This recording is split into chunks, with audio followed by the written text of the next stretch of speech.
आपल्याकडे बहुधा बहुवर्गाध्यापन पद्धतीचा आपण उपयोग करतो। बऱ्याच शिक्षकांकडे पहिली व दुसरी एकत्र वर्ग शिकवावे लागतात।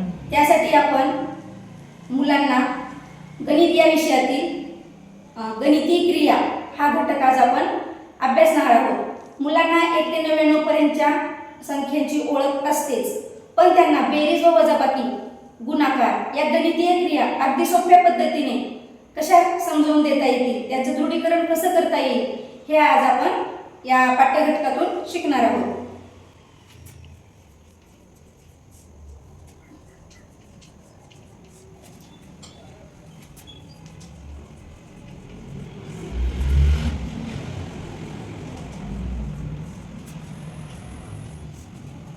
या गणितीय क्रिया या घटकाचे अधिक दृढीकरण करण्यासाठी मी एक ज्ञानरचनावादी शैक्षणिक साहित्य बनवलेलं आहे। त्यावर आपण ही संकल्पना अधिक दृढ करू शकतो। हेच आहे ते ज्ञानरचनावादी शैक्षणिक साहित्य, ज्यासाठी आपण बेरीज, वजाबाकी, गुणाकार, भागाकार या गणितीय क्रिया आपण अगदी सोप्या पद्धतीने समजावून देऊ शकतो। त्यामध्ये आपण एकक दशकची जी संकल्पना आहे त्यासाठी असे छोटे चेंडू घेतलेले आहेत। हे दशकचे चेंडू आहेत, थोडे मोठ्या आकाराचे, आणि हे छोट्या आकाराचे एककचे चेंडू आहेत। आणि यासाठी एक बोर्ड पण आहे। त्या बोर्डवर आपण आपले जे अंक आहेत ते पण लिहू शकतात मुलं। सुरुवातीला बेरीज ही संकल्पना समजून घेऊया।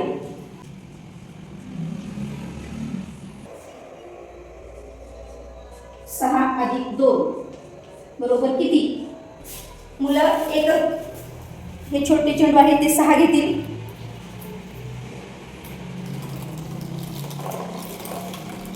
आणि 2 हे 2 आणखीन चेंडू घेऊन मुलं दोन्हीची बेरीज करतील, म्हणजे दोन्ही मोजतील की बाबा किती आले म्हणून।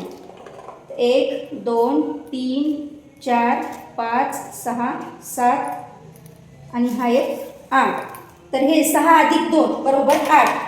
8 ही संकल्पना मुलांची यामधून दृढ होईल। 8 यामध्ये आणखीन आपण भरपूर उदाहरणे घेऊ शकता। जर आपण एकक दशकचा विचार केला तर आपण घेऊ शकतो 11 अधिक 2 ही संकल्पना जर मुलाची दृढ करायची असेल तर आपण काय करणार? तर आपल्याकडे हा एक चेंडू आहे, यावर मी दशक लिहिलं आहे। दशक ही संकल्पना मुलांना माहीत असते। दशक म्हणजे किती? 10। तर 11 ही संकल्पना, 11 हा अंक, मुलं काय करतील? एक दशक आणि एक एकक हे झाले 11, आणि 2 हे 2। तर मुलं काय करतील? हा दशकचा एक चेंडू आणि एककचा एक, आणि हे एककचे एक चेंडू।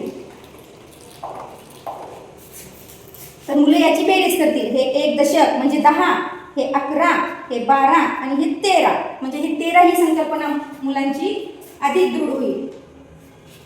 याच पद्धतीने आपण वजाबाकी ही संकल्पना सुद्धा समजून देऊ शकतो मुलांना।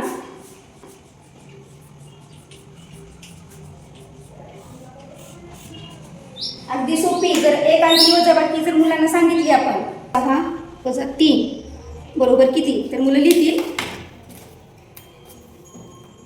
6 चेंडू घेतील मुलं, आणि 6 चेंडू इथे टाकतील, 5 आणि हे 6 वजा 3। तर यातले 3 चेंडू काढून घेतील, आणि मग उरलेले चेंडू आपल्याला सांगतील उत्तर 1 2 आणि 3। उत्तर 3 आलं, म्हणजे त्यांची ही संकल्पना सुद्धा दृढ झाली। नंतर इयत्ता पहिली व दुसरीसाठी गुणाकार पूर्वतयारी हा सुद्धा एक घटक आहे। याची सुद्धा संकल्पना या शैक्षणिक साहित्याच्या आधारे आपण समजून घेऊ शकतो। गुणाकार पूर्वतयारी,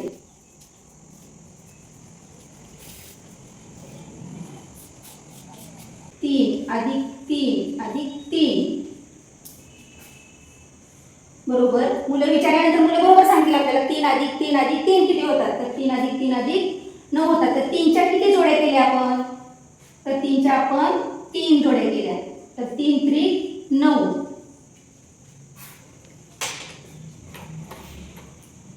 आपण वेगवेगळ्या कलरचे चेंडू वापरले तर मुलांना आणखीन आवड निर्माण होईल, आणि ते आवडीनं हे गणित करतील। बघा, आपण 3च्या 3 जोड्या केल्या। ही एक जोडी, ही 2 जोडी आणि ही तिसरी जोडी। 1 2 3 1 2 3 हे 1 2 हे 3।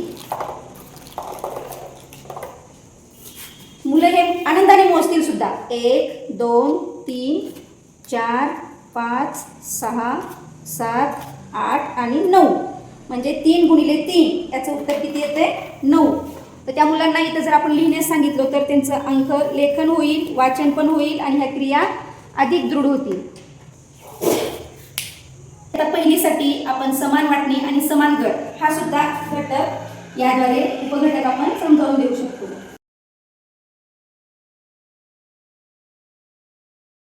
यामध्ये जर आपण 6 चेंडू घेतले आणि ते 2 जणांमध्ये वाटायचे आहे हे जर मुलांना सांगितलं तर मुलं बरोबर त्याची वाटणी करतील. हे बघा, हे जर 6 चेंडू मुलांच्या हातात दिले एकत्र करून आणि त्यांना सांगितलं हे 2 जणांमध्ये बरोबर वाटणी करून दे, तर मुलं बरोबर 3-3 ची वाटणी करतील.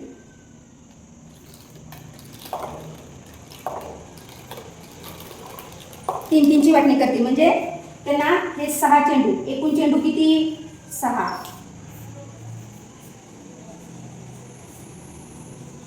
किती जणात वाटायचे आहेत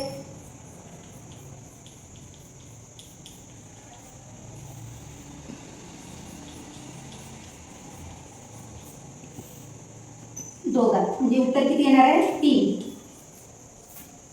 प्रत्येकाला किती येतील 3.